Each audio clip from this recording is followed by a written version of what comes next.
UP scholarship, जिन लोगों को अभी तक पैसा नहीं मिला है पिछले सेशन वाले बच्चों का, उन लोगों को लेकर के सरकार एक बार फिर से सतर्क हो रही है, होगी भी। भाई इलेक्शन आने वाला है तो आप लोगों को नाराज नहीं किया जा सकता है, हर तरह से जो है अभी आप लोग के बारे में सोचा जाएगा। तो दिवाली से पहले बहुत सारे लोगों के अकाउंट में बोला जा रहा है कि पैसा भेजा गया है, जिनका वेरीफाई था लेकिन उन लोगों को पैसा नहीं मिला था या फिर उनका वेरीफाई नहीं किया गया था, ऐसे लोगों को। चलिए डिटेल से समझते हैं कि मामला है क्या। और 27 अक्टूबर से तो फिर से एक बार पोर्टल ओपन करने की बात कही गई है, तो वो क्या है, इन सभी चीजों को समझ लेते हैं, क्योंकि बार बार ऐसे न्यूज देने से बच्चे कंफ्यूज हो रहे हैं, मुझे समझ में आ रहा है, लेकिन सभी चीजें हम लोग क्लियर कर देंगे इस वीडियो में। सो फ्रेंड्स, चैनल पर पहली बार विजिट कर रहे हो तो चैनल को सब्सक्राइब कर लेना, बेल आइकन को हिट कर देना। यहाँ पर आपको यूपी स्कॉलरशिप, बिहार के स्कॉलरशिप के बारे में इंफॉर्मेशन दी जाती है। सबसे पहले तो ये इंफॉर्मेशन जो आप लोगों को मिल रहा है ये सच है, ऐसा नहीं है कि ये झूठ है, क्योंकि हमें बच्चों ने स्क्रीनशॉट ये सब चीजें भेजी है कि हाँ मैम हमारे अकाउंट में पैसा आ गया है। छूटे छात्रों के लिए खोला गया छात्रवृत्ति पोर्टल। पोर्टल जो है आप लोगों का 27 अक्टूबर वाला एक है ही, और बीच बीच में पोर्टल ओपन हो रहा है।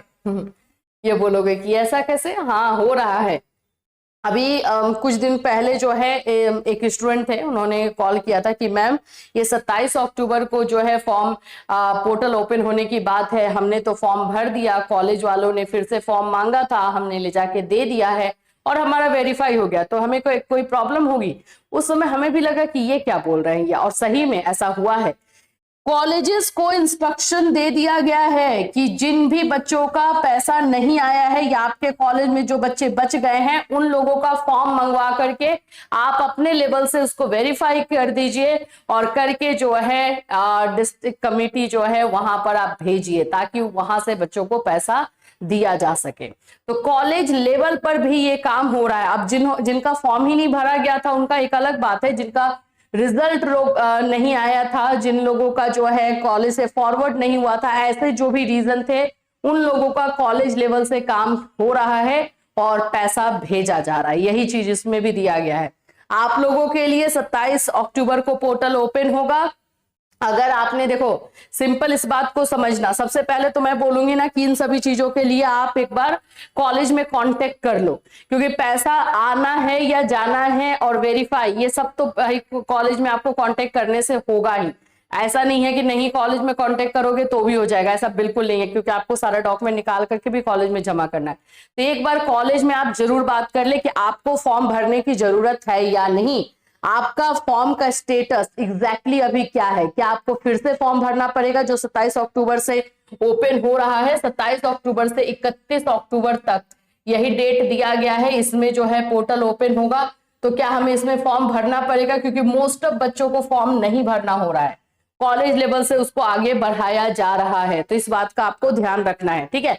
यहाँ पे देखिए, मुख्यमंत्री योगी आदित्यनाथ ने शुक्रवार को 10,28,205 विद्यार्थियों के खातों में छात्रवृत्ति भेजकर दिवाली का उपहार दिया। इस दौरान मुख्यमंत्री ने कहा कि जिन विद्यार्थियों को संस्थानों की लापरवाही यानी कि कॉलेज से फॉरवर्ड नहीं हुआ, ठीक है, या पोर्टल की त्रुटि के कारण, यानी कि आप लोगों का जो स्कॉलरशिप का साइट है वो सही से काम नहीं करने के कारण वित्त वर्ष में छात्रवृत्ति नहीं मिल पाई थी, उनके लिए पोर्टल को पुनः खोला गया है।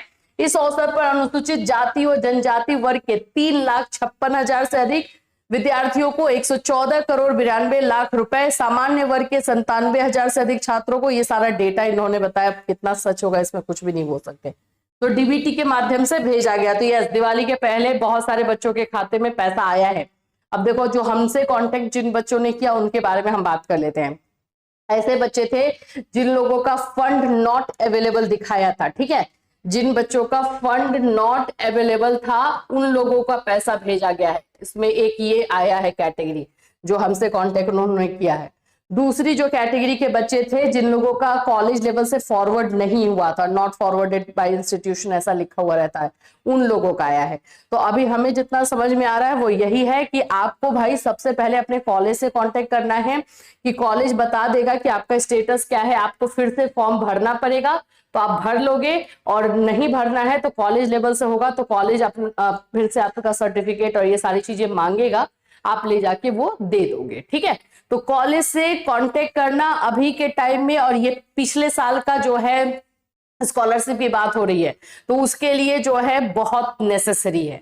अब बहुत सारे बच्चे बोले मैम कॉलेज जाना पड़ेगा, मैम ये होगा, देखो वो तो ऐसे भी जाना पड़ेगा आपको फॉर्म सबमिट करने के लिए।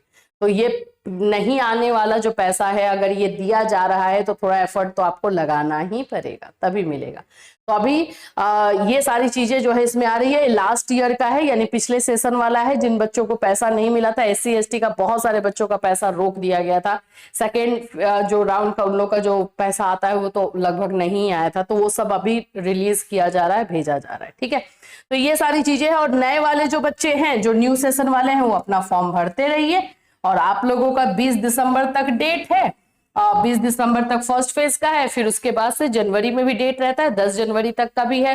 तो आप लोग अगर 20 दिसंबर से पहले भर दोगे तो पहले फेज में, यानी कि जनवरी में आपको जनवरी फरवरी में पैसा देखने को मिलेगा, और जनवरी में फॉर्म भरोगे तो मार्च में पैसा आएगा। ठीक है, तो ये न्यू सेशन के लिए इंफॉर्मेशन हो गई। आई होप ये सारी चीजें आप लोग के लिए क्लियर हो गई हो। अगर किसी भी बच्चे का कॉलेज अपने लेवल से वेरीफाई करवा चुका है इस अभी, तो कोई टेंशन नहीं है, आपका कॉलेज थोड़ा एक्टिव ज्यादा है तो आपका काम पहले हो गया है। ठीक, फिर मिलूंगी। Till that take care everyone.